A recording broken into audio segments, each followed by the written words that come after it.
Alright, how's it going, guys? Welcome back to another Bandit tutorial. Today we're going to be tackling levels 11 through 20. Alright, so just to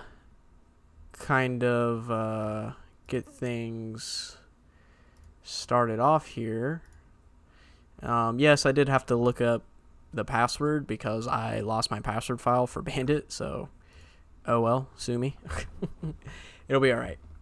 So, alright, we're just going to jump into it. So here we have the level goal here. So the password for the next level is stored in the file data.txt, where all lowercase and uppercase letters have been rotated by 13 positions. Alright, and we see here's some helpful commands, and then the helpful reading material says rot13 on Wikipedia. And what this actually is it's a really basic cipher called rot13, and it's called that because each position, as it says here, each position of the characters have been rotated by 13 positions.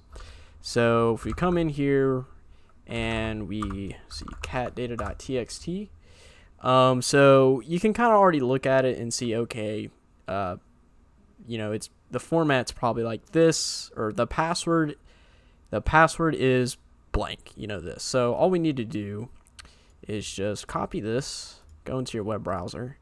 We're just going to go to rot13.com and paste that in there. And there you go. There's the password. Easy as that. All right. So we're going to copy. And I don't know if rot13 is, yeah, okay. It's not even a command. So,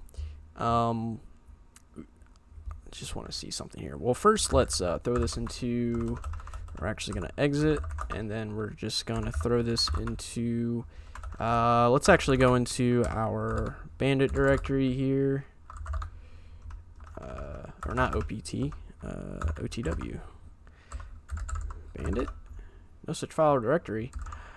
Interesting. Oh, because yeah, it's now mounted on root. Oh my god, I can't function. There we go.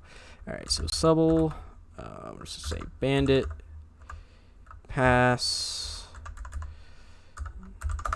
There we go. Paste that in there.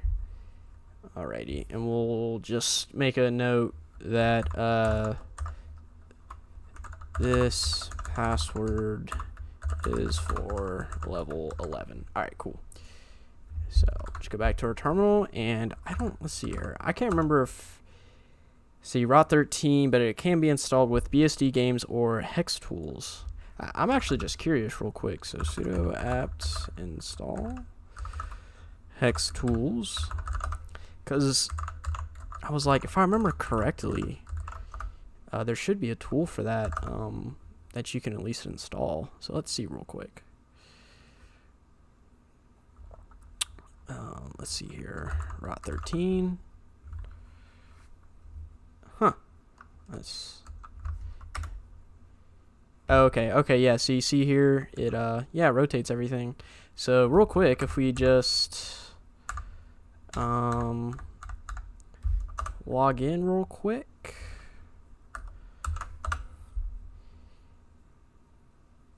And why is it not liking that?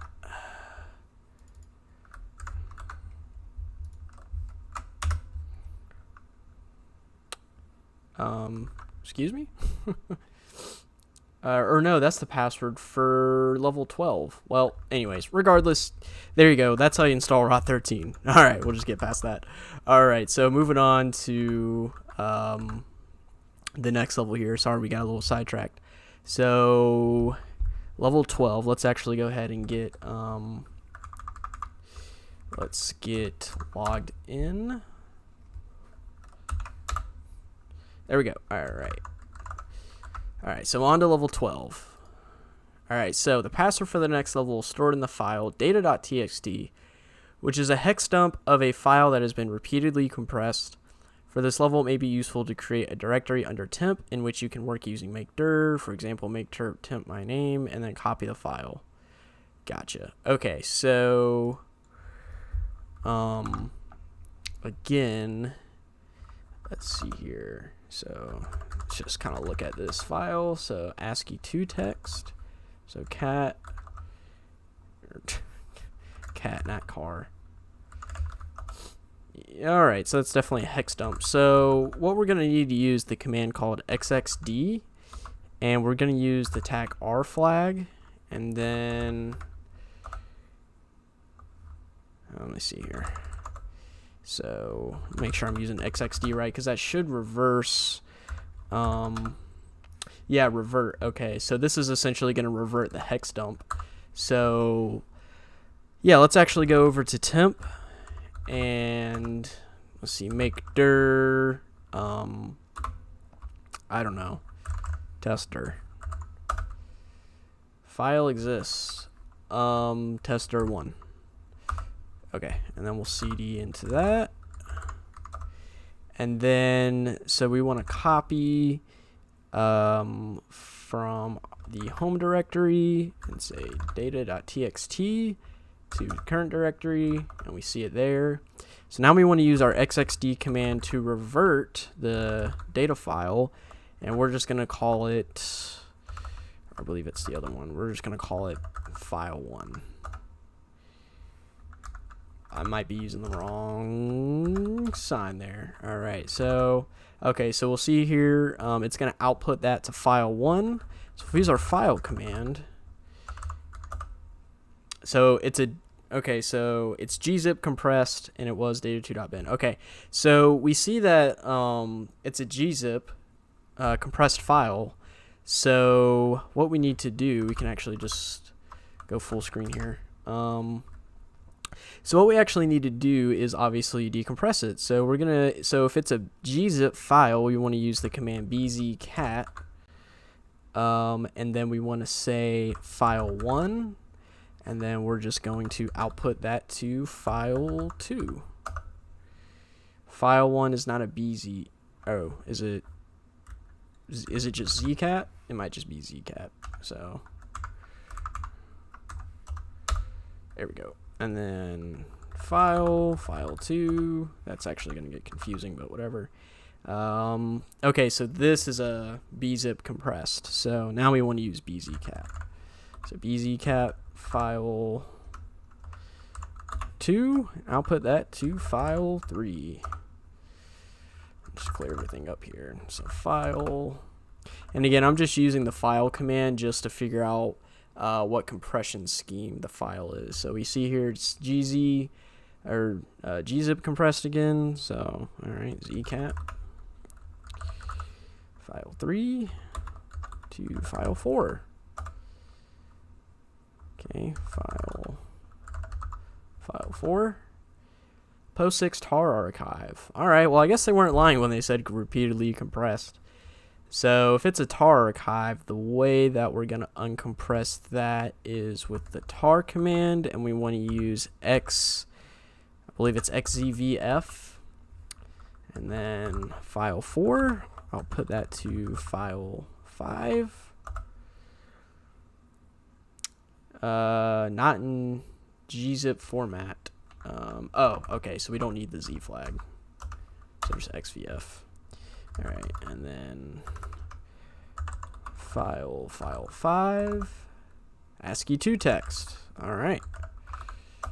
Oops. Data5.bin. Okay, well, what kind of file? Well, it's something compressed. Data5.bin.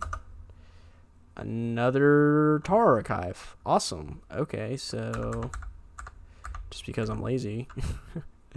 We'll say file6, file5. This does not look like a tar archive. Oh, we need to say, yeah, data5.bin. My bad. Data5.bin. All right. So file6, ASCII to text. All right. File6. Data6.bin. Okay, so file data6.bin. Okay, this is Yes, this is definitely repeatedly compressed, and I think by now we get the idea of how to uncompress files. So thank you, Bandit. So what are we on? File 7? Jesus. Oops, wrong. Or no, yeah, that was the right one. So file 7. Oops.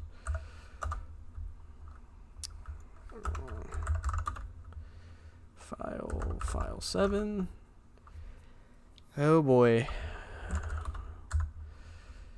Okay. This is getting really old, Bandit.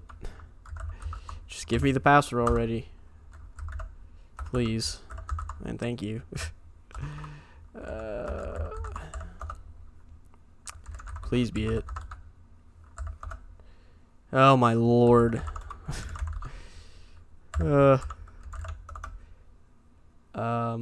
So Jesus. Okay, so again, zcat data8.bin. File, what are we on? File 9?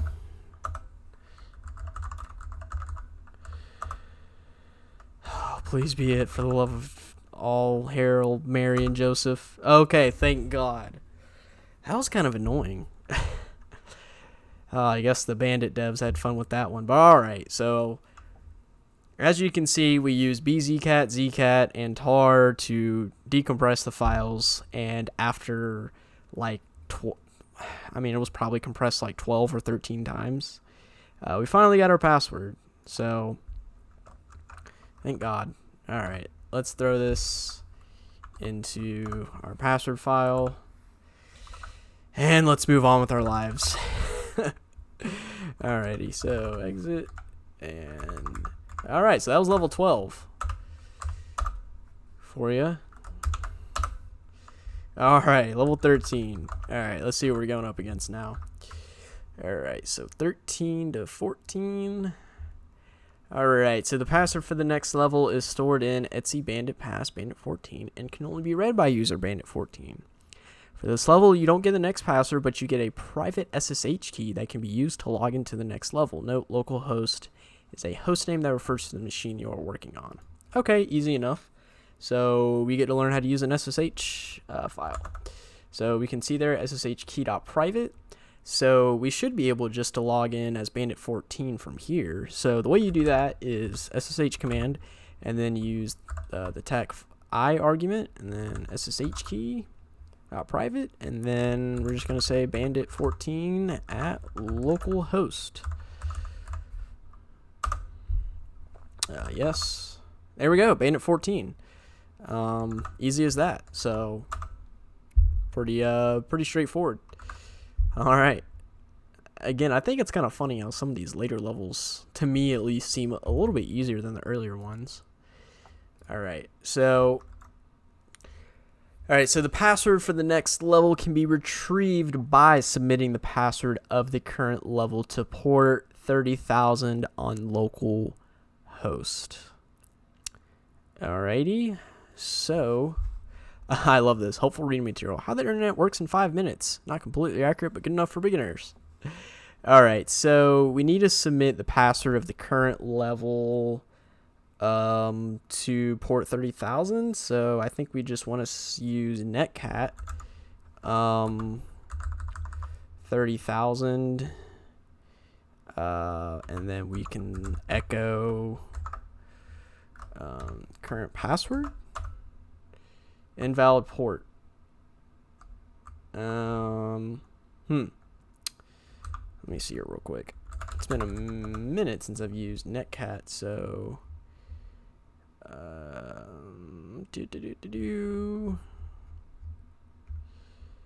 is there, yeah, because so it's weird because there's a TAC P option for port, but you actually don't need to supply that if I remember correctly. So 30,000 localhost echo, or I think we might want to pipe that and say echo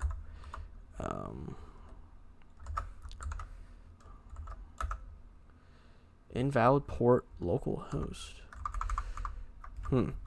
Maybe we do need the TAC P argument. No ports to connect to.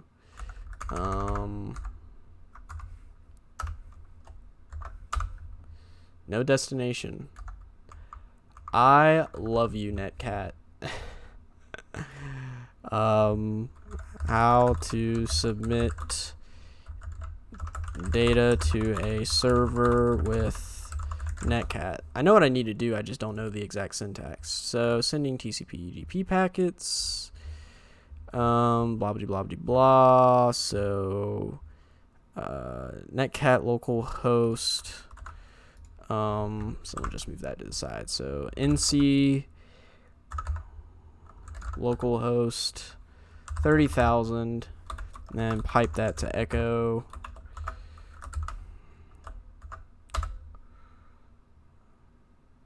Okay. Maybe. What?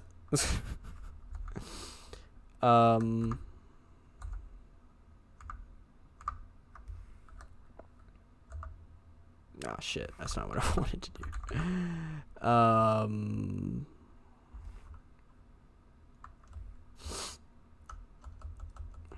So, well, no, that's not what we wanted. So we want local host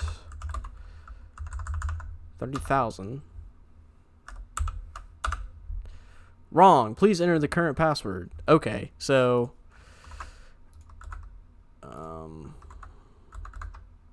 Jesus Christ. Sorry. So is that not the right password? It says of the current level. Oh, wait. Okay, yeah, because we SSH'd from yeah,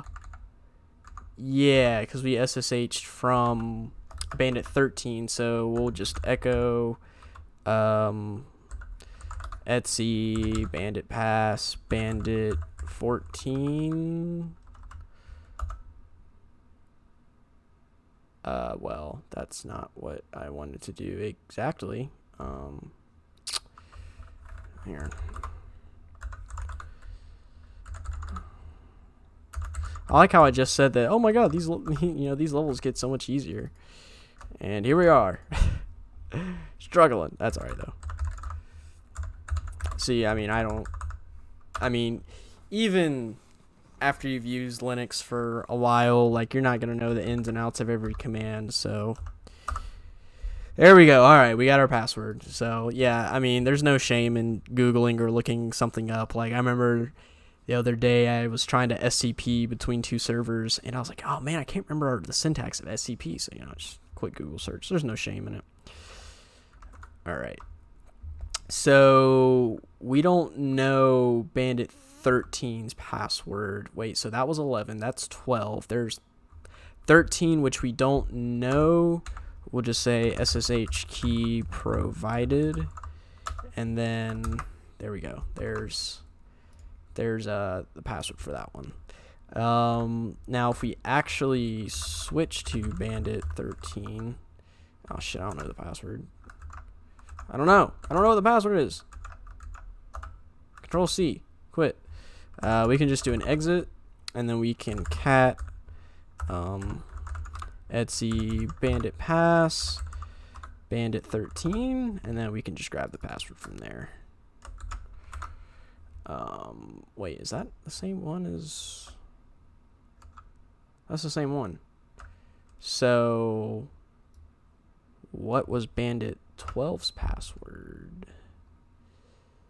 Or no, this is for Bandit 12. So yeah, that's 13. That's 13, and then this is 14, because we logged in as 11. Okay, there we go. All right, cool. So we'll exit, clear that up, and let's go to Bandit level 15.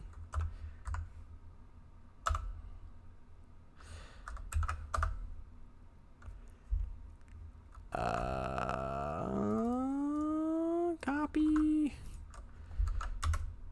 There we go. All right. All right, cool. Now we're logged in as 15. All right, so see our objective here, 15 and 16, like halfway there. All right, so for the password for the next level can be retrieved by submitting the password of the current level to port 30,001 on localhost using SSL encryption. All right, cool. So basically what we're doing is the same thing in the previous level, but we're connecting via SSL. All right, so for that, we are going to need, so the syntax of this one's kind of weird because you need to use open SSL and then S client.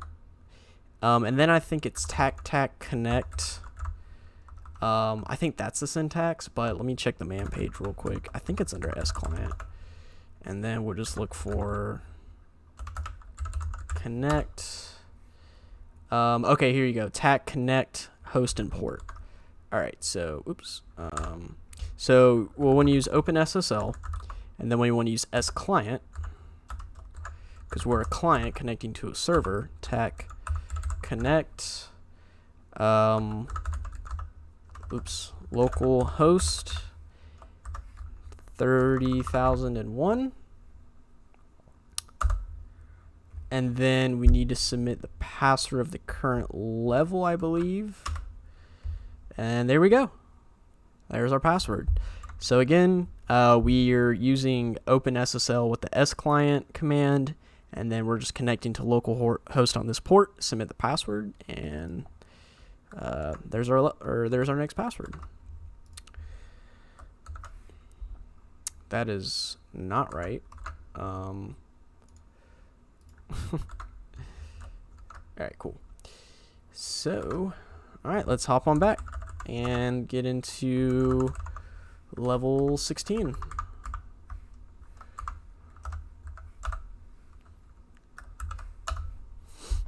All right, awesome. So, going to 16 to 17. All right.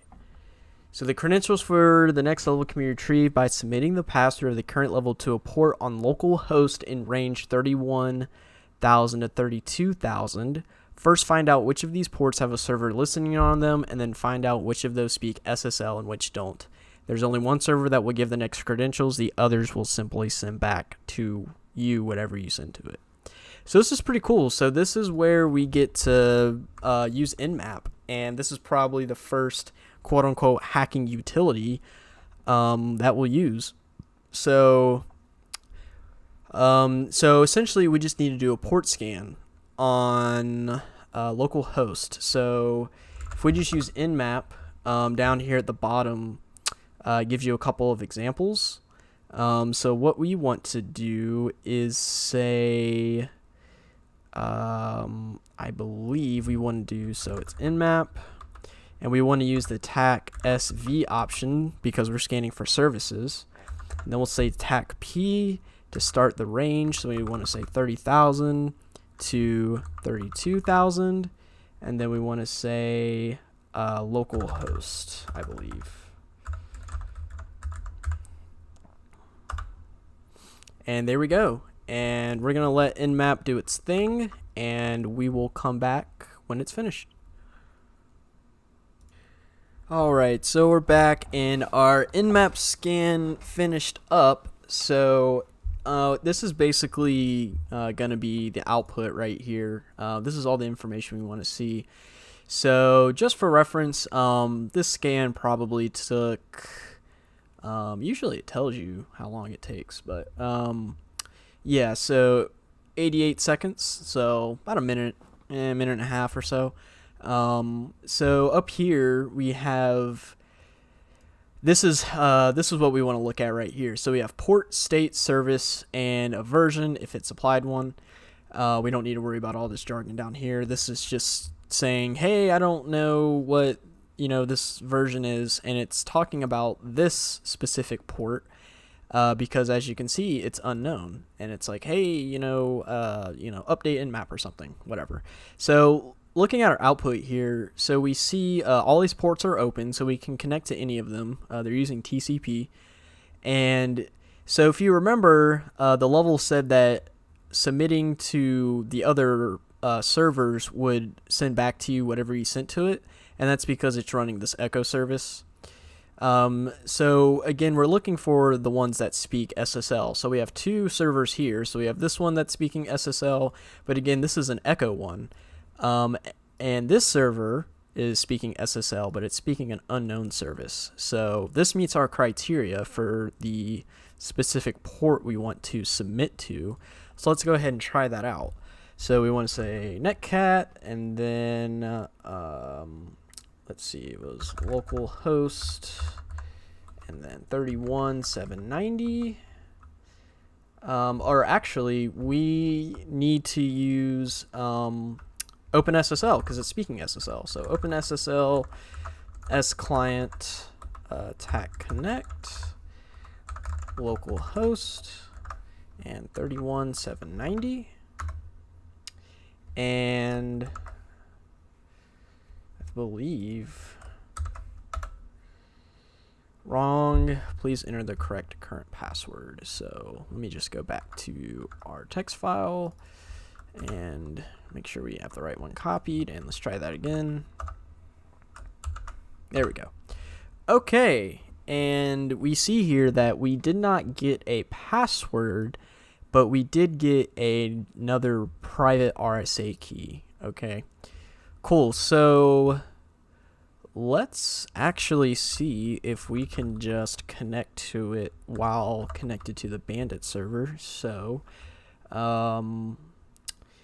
actually, now it'd be easier to go back to our host machine. So what you want to do is just say subl. We're going to say Bandit 17 ID RSA. I don't know, .key. And we want to actually copy all of this. So you want to start at begin, and then you want to finish at end. So I actually didn't copy it all right. There we go. So we want to copy all that good stuff. Open up your text editor. Paste it all in there. And save. All right, so now we have our SSH key. So SSH tac I, Bandit 17, Bandit. Actually, it'll be easier if I just, there we go. So Bandit 17, tac I, and then supply the, oops, that's not what I wanted to do. Sorry, experiencing technical difficulties. 17. Tac I. There we go. And yes. Oh, okay, yeah. So that's actually good. So as you can see here, it's yelling at us because this is an unprotected key file. So SSH doesn't like if your permissions aren't set right for your keys. So what we want to do is we want to change the permissions using chmod. So we're going to say chmod 600. All right. So now we see here that only us as the owner, only we can read and write to it. So SSH will yell at you if like everybody has permission to it, which is a good thing. It's just a built-in security feature. So now we should be able to use it. And it wants a password. That is very interesting. Okay. Well, we don't know the password. Let's go back to, let's see if it says anything about it. Nope. Okay, so let's try connecting back to actually I got to go back to Sublime here. Copy that. All right, so let's see if we can do it from in here. So let's go to temp again, and we'll just make a directory called, you know, I don't know, please pass. Seed into that. Oops, yep, yeah, that's about right. And then now let's see if we can use Vim. Do we have Vim? We do have Vim. Okay, cool. So let's copy our, or no, we need our RSA key here. So we're just going to use Vim, which is just a simple text editor, and we're going to say bandit 17.key. This is going to be our file name. Going to insert. There we go. So To get out of Vim, you want to, so here, actually, let's start from the beginning, just in case you're not familiar with how to use Vim. Oops. So, whenever you Vim into a file, before you can actually insert text, you actually need to hit I for insert. So you'll see here at the bottom, it says insert, and then we can paste in our file here. So to write to it, you want to hit escape and then colon, and then you want to input WQ, and that means write quit. So we're going to write to the file and then quit out. And then now we're going to try and SSH from here. So supply our key and bandit 17 at localhost. See if that works. Yes. And it wants, oh, okay, it's still screaming at us about the permissions. So yeah, let's change that. All right, now let's try again. Yes. There we go. Okay, so we just had to join from inside the server itself, which is fine. So let's actually cat the level's password just so we have it. Cool. So copy that, put that into our text file. Nope, that is not what I wanted to do. Okay. There we go. All right, cool. Alrighty, so logged in this level 17. Let's go back to web page here. So 17 to 18. So, all right. So there are two files in the home directory, passwords.old and passwords.new. Password for the next level is in passwords.new and is the only line that has been changed between passwords.old and passwords.new.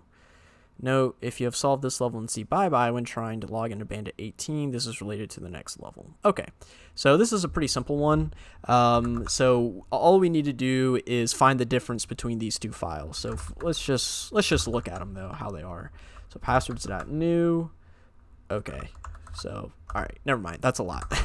So all we need to use is the diff command, which if, you can figure it out, just finds the difference between two files. So we just say passwords.new and passwords.old. And since we supplied this one, so it should be this first one.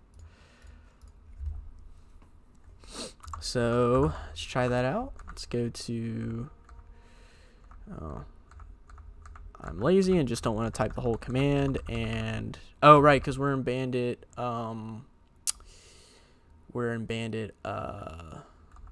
16. So let's just exit, and so we need to go into 18. Cool. All right, and as you can see, it said bye bye. Okay, so we know that. So hop back into here and paste that in there. Okay, so let's go ahead and check out what's going on with this other level here. So 18 to 19. So the password is stored. So the password for the next level is stored in a file README in the home directory. Unfortunately, somebody has modified bash RC to log you out when you log into the SSH server. Okay, so that should be a pretty simple one. So all we need to do is connect to the server, and then we just want to cat README, since we know, and we don't have to supply, or we shouldn't have to supply a directory path because it automatically logs us into the home directory, and that's where the file is. So password, there you go. So the way that works is whenever you connect to a server, if you supply it a command, it'll run that command before it'll log you out. So that's all we need to do is just slap on that cat readme at the end, and there you go. There's our password. So I'm gonna copy so we'll actually copy that and put this into our file, password file here. All right, so let's hop into level, what's this, 19? Yeah, level 19. We're almost done here. No such file or directory. Wait, what? Oh, right, because we need to put in the password. Take off the cat readme. All right, level 19. All right. So, see what we got in store for us.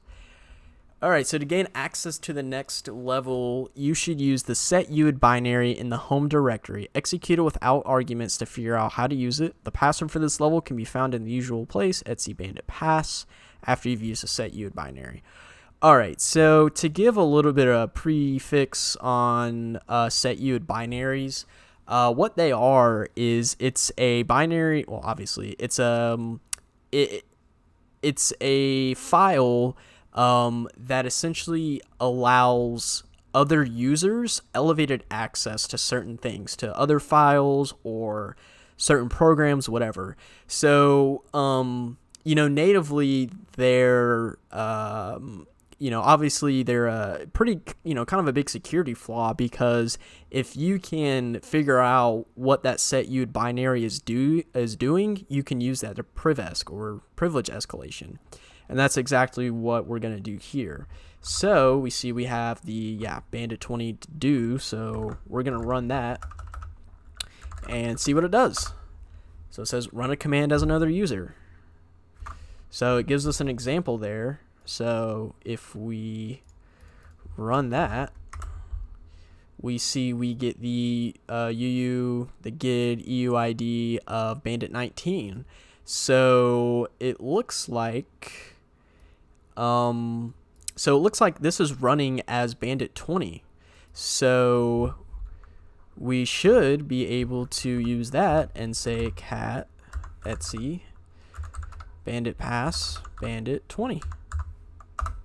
And there you go, there's the password. So yeah, this is a pretty good example.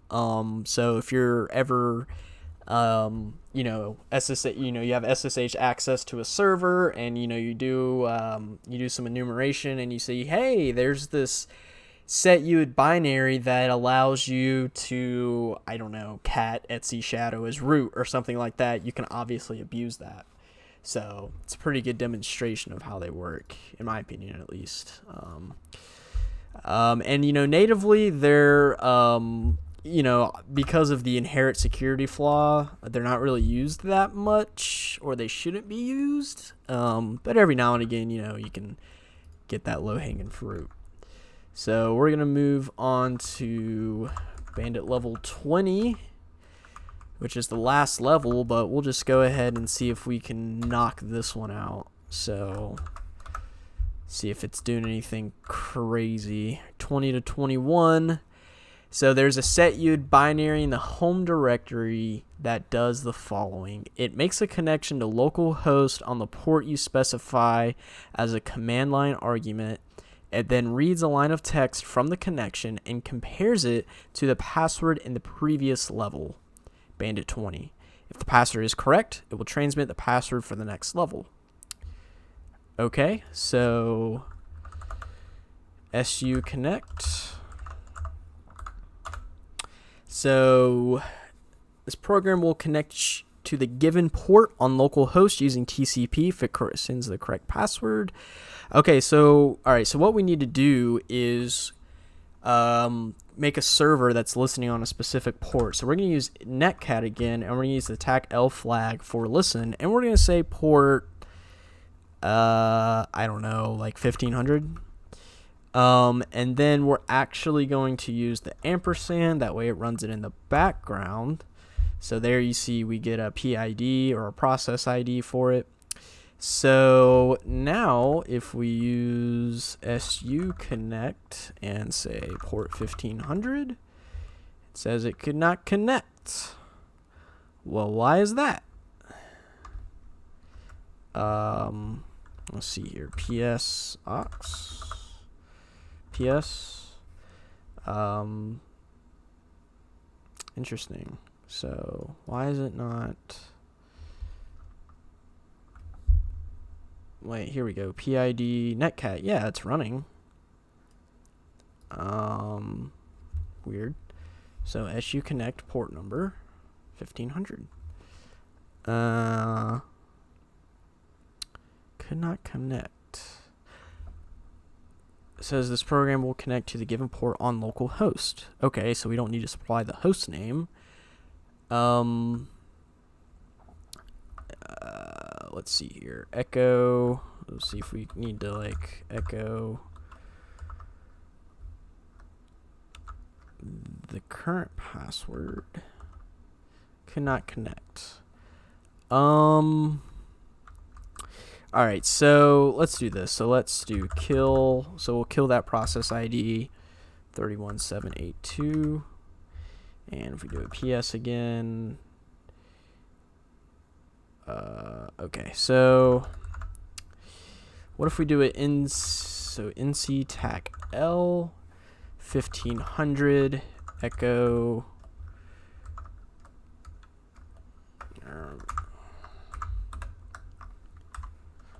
see if that works.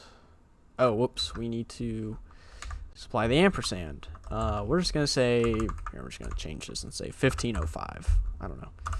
Okay, so now let's use su connect 1505. Could not connect. Huh. PS. So let's see, top. So or hold on, netstat. Okay, netstat.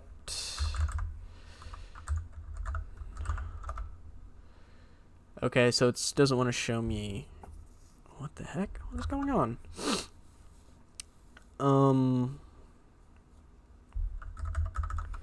Kill 32416. Yeah.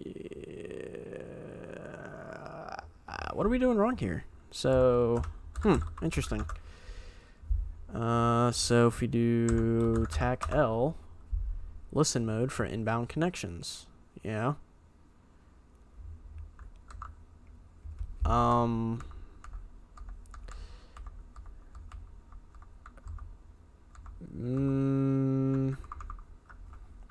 Maybe we need to throw the pipe in there.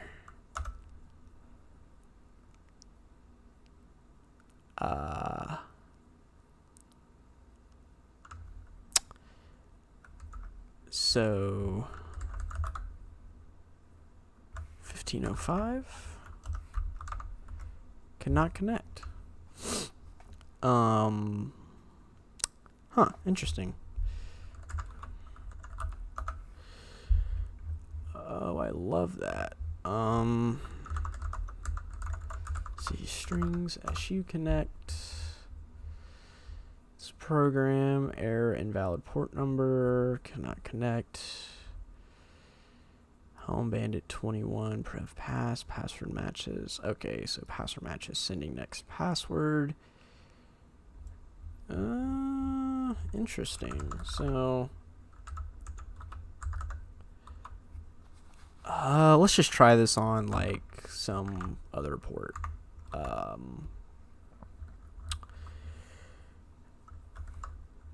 Echo. I mean, that is the right password. Let's check. Yeah, it's the right one.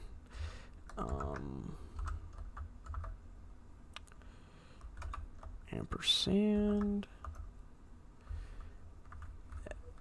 SU connect. 32321. Could not connect. Interesting.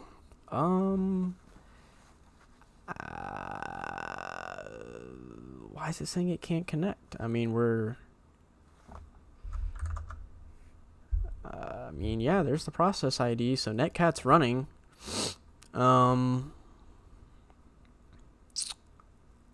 Interesting.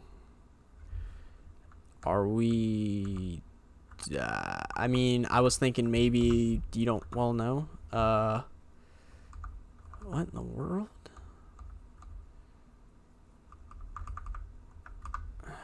Two... Pipe it? Oops. Oh my god, that's not what I wanted to do.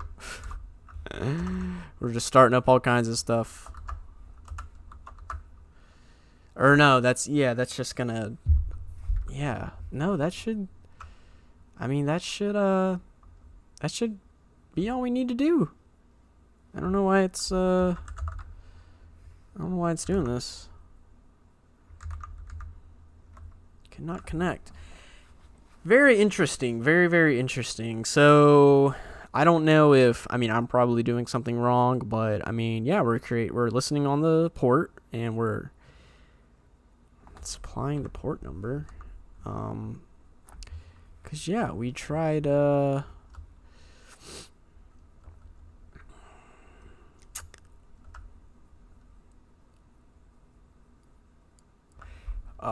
do we need to say, hold on, or yeah, we shouldn't have to use localhost, because what else? Yeah, obviously. So, oh, god damn it.